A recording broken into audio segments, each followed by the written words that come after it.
నమస్కారం అండి. నా పేరు doctor Sunil Reddy, consultant neuro psychiatrist and sexologist at treatment range hospital KBHP Hyderabad. So ఈరోజు ఆల్కహాల్ వల్ల ఎరెక్టైల్ డిస్ఫంక్షన్ వస్తాయా అని నన్ను చాలా మంది క్వశ్చన్స్ అడుగుతూ ఉంటారు. దీని గురించి తెలుసుకుందాం. సో ఆల్కహాల్ సార్, ఆల్కహాల్ తీసుకుంటే నేను బాగా సెక్స్ చేయగలను అని చాలా మంది చెప్తూ ఉంటారు. యూజువలీ ఇది క్రానిక్ గా, అంటే ఎక్కువ కాలం అడిక్షన్ లో ఉండి ఆల్కహాల్ లేకపోతే అతని రోజు గడవద్దు అనే స్థితికి వచ్చినప్పుడు ఎరెక్టైల్ డిస్ఫంక్షన్ ఖచ్చితంగా వస్తుంది. సో దయచేసి ఈ ఆల్కహాల్ ని రిక్రియేషనల్ దాకా, అంటే ఎప్పుడో పార్టీస్ ఉన్నప్పుడు తాగటం వేరే, రోజు తాగటం వేరే. ఇది ఆల్కహాల్ యూజువలీ డాక్టర్లు చెప్పినట్టు, మేము రెగ్యులర్ మాట్లాడుకున్నట్టు ఆల్కహాల్ బంద్ చేయండి, ఆల్కహాల్ ఆపండి అని ప్రతి ఒక్కళ్ళకి చెప్తుంటాం. కానీ వాళ్ళు యూజువల్ గా కంపేర్ చేస్తారు. సార్, నా ఫ్రెండ్ రోజు తాగుతారు బట్ హీస్ గుడ్, బట్ నాకెందుకు వచ్చింది అని. ఆల్కహాల్ ఒక్కొక్కళ్ళు ఒక్కొక్క effect, even hair to toe ప్రతి భాగాన్ని ఇబ్బంది పెట్టే అంత శక్తి ఉన్న డ్రగ్ ఇది. సో దయచేసి ఒక్కసారి ఎరెక్టైల్ డిస్ఫంక్షన్ ఆల్కహాల్ వల్ల వచ్చిందంటే ఇట్స్ బెటర్ టు స్టాప్, ఆపేయడం అనేది బెటర్. సో ఆల్కహాల్ ఏ విధంగా అయితే హార్ట్ డిసీజెస్ ని ఇంక్రీజ్ చేస్తుందో, అంటే హార్ట్ లోని నాళాలను ఇది ఏం చేస్తుందంటే, ఈ నాళంలో ఈ ప్లేక్ లాగా క్రియేట్ చేస్తుంది. ఈ నాళంలో ఈ కొవ్వు పేరుకుపోయేటట్టు చేస్తుంది. ఎప్పుడైతే కొవ్వు పేరుకుపోతుందో ఆటోమేటిక్గా ఈ రక్త ప్రసరణ తగ్గిపోతుంది, లో అయిపోతుంది.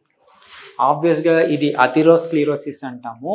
ఈ అథెరోస్క్లెరోసిస్ ఇష్యూసే మనకు డయాబెటీస్లోనూ ఇబ్బంది అవుతుంది, ఈవెన్ స్మోకింగ్లోనూ ఇబ్బంది అవుతుంది, హైపర్ టెన్షన్లోనూ ఇబ్బంది అవుతుంది. ఇది సేమే మనం ఎరెక్టైల్ డిస్ఫంక్షన్కి కూడా లీడ్ అవ్వచ్చు. సో ఈ ఎరెక్టైల్ డిస్ఫంక్షన్ ఆల్కహాల్ వల్ల వచ్చే ఛాన్సెస్ చాలా ఎక్కువ. సో దయచేసి ఆల్కహాల్కి అడిక్ట్ అయిపోకుండా రెగ్యులర్గా ఉండకుండా చేసుకోవచ్చు. కానీ ఇక్కడ ముందు మనం తెలుసుకోవాల్సిన విషయాలు ఏంటి అంటే, టెంపరీగా ఆల్కహాల్ ఏం చేస్తుంది, యాంగ్జైటీని తగ్గిస్తుంది. సో వీళ్ళ సెక్షువల్లీ పొటెన్సీ పెరిగినట్టు అనుకుంటారు. యూజువల్లీ ఆ ఇన్హిబిషన్స్ తగ్గిపోయి, ఆ సెన్సిటివ్నెస్ తగ్గిపోయి సెక్షువల్ యాక్ట్ ఇంక్రీజ్ అయినట్టు అనిపిస్తుంది. సో చాలా మంది నా దగ్గరకు వచ్చేవాళ్ళు, సార్ నేను ఫస్ట్ లో ఆల్కహాల్ తీసుకొని సెక్స్కి వెళ్ళేవాడిని, అప్పుడు నాకు చాలా ఎక్కువసేపు చేసేవాడిని అని నాతో చెప్పేవాళ్ళు. సో అది వెరీ టెంపరీ అండి, it's won't last longer. Basically alcohol long term లో చాలా సైడ్ ఎఫెక్ట్స్ ఇస్తుంది. అందులో ఎరెక్టైల్ డిస్ఫంక్షన్ అనేది ముఖ్యం. సో అంటే సెక్షువల్ వెల్నెస్, హెల్త్ అనేది పూర్తిగా ఇబ్బంది పడుతుంది. అందుకని it's better to stop alcohol. Alcohol ఆపేసిన వెంటనే వీళ్ళకి, అంటే న్యూరో అడాప్టేషన్ ఆఫ్ ఆల్కహాల్ అంటాము.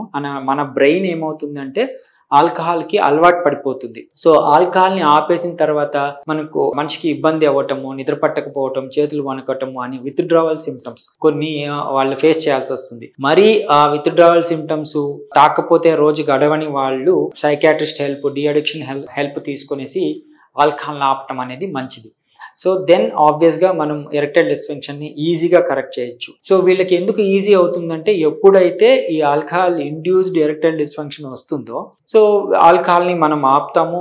వీళ్ళనంత వరకు మనకు వాళ్ళు చాలా ట్రై చేసి ఉంటారు వాళ్ళే ఆపడానికి. బట్ ఒక ప్రొఫెషనల్ దగ్గరకు వచ్చి ఆల్కహాల్ ఆపటము, ఎరెక్టైల్ డిస్ఫంక్షన్కి ట్రీట్మెంట్ తీసుకోవడం వల్ల ఓవరాల్ హెల్త్ అనేది ఇంప్రూవ్ అవుతుంది. ఈ ఎరెక్టైల్ డిస్ఫంక్షన్కి యూజువలీ మనము shock wave therapy, mild treatment without any side effects లేని, మెడికేషన్స్ లేని ట్రీట్మెంట్ ఇవ్వడం అనేది జరుగుతుంది. దీంతో ఏమవుతుందంటే అంగంలోని కణజాలం యాక్టివేట్ అయ్యి మళ్ళీ రీజ్యూనేట్ అయ్యి అంగంలోనికి బ్లడ్ సప్లై ఇంప్రూవ్ అవ్వడం వల్ల ఈ ఆల్కహాల్ని బంద్ చేయటం ప్లస్ ఈ అంగానికి ఈ షాక్ వేవ్ థెరపీ ఇవ్వడం వల్ల ఇక్కడ వరకు ఈ ప్రతి టిష్యూ రిజ్యువనేట్ అయ్యి బ్లడ్ సప్లై అనేది ఇంక్రీజ్ అవుతుంది.